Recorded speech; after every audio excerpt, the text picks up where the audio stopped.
It's 1999, and you load your newly acquired Asheron's Call disc into your PC's CD-Rom drive. The first thing you experience is a cinematic cutscene, but you don't really know what the heck you're watching. Well, we're here to watch it again today with a play-by-play breakdown analysis. We start out with a scene of huddled mages hiding in the center of a large room, in fear, while something is trying to barge down the door. The scene pans out and reveals a mage, Asheron Rael-Adain, casting a spell over his huddled group of companions. Asheron is a Yelani mage from the royal family. Yelani are a race of Empyreans who mainly lived on the sea as part of a seafaring empire. The spell he's casting is in the realm of planar magic. That is, he's creating a portal to transport his fearful companions to an inaccessible place. This event is known as the Sundering, when Asheron sent the last surviving Empyreans to portal space. But why? To answer that question, we have to take in mind who is trying to barge down the door from the other side. The beings known as the Ulthoi. The Ulthoi were a large insectoid race who, after their homeworld was visited by Empyreans using portal magic, ended up following Empyreans back through the portals to their world of Oberion. Oberion is the world where Asheron's Call takes place. The island of Dareth is just one small island on Oberion. Hundreds of years before the game took place, Ulthoi started using portals left behind by Empyreans to invade Oberion. The invasion eventually spread across the entire world due to the rapid reproduction of Ulthoi. The surviving Empyreans, led by Asheron, found their way to the island of Dareth as their last refuge from the Ulthoi. But in time, the Ulthoi made their way to Dareth as well. This scene depicts the ultimate result of the Ulthoi invasion, where Empyreans were pushed back to the precipice and finally forced to escape Oberion or face death.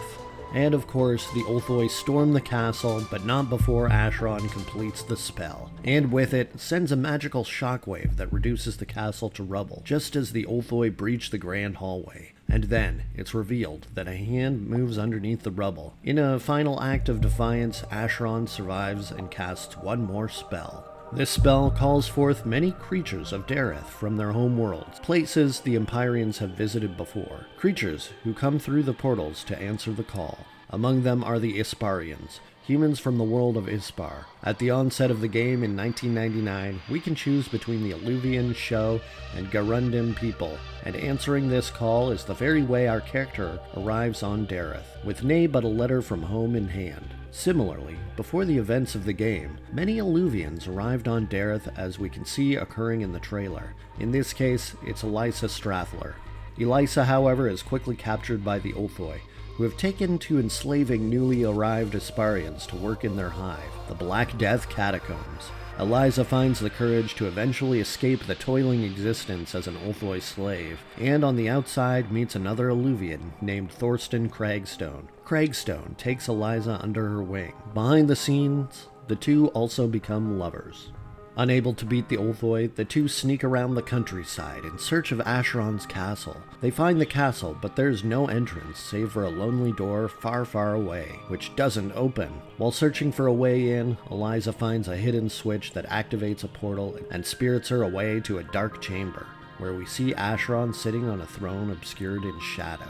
Eliza begs for his aid against the Ulthoi, and Asheron grabs a single arrow from her quiver and puts a drop of magical oil on it, handing Eliza the rest of the vial. Now that they have a single vial of oil, Eliza and Cragstone return to the Black Death Catacombs with several companions, with the single-minded purpose of destroying the Ulthoi and freeing other enslaved Asparians. Eventually, they make their way to the Ulthoi Queen, wherein Cragstone is killed, impaled on one of her pincers. In the aftermath of Cragstone's death, Eliza takes aim at the Queen and fires a single oil-imbued arrow into the eye of the Queen, killing her, and thereby killing the method in which the Ulthoi can replenish their numbers as they're slain on Dareth.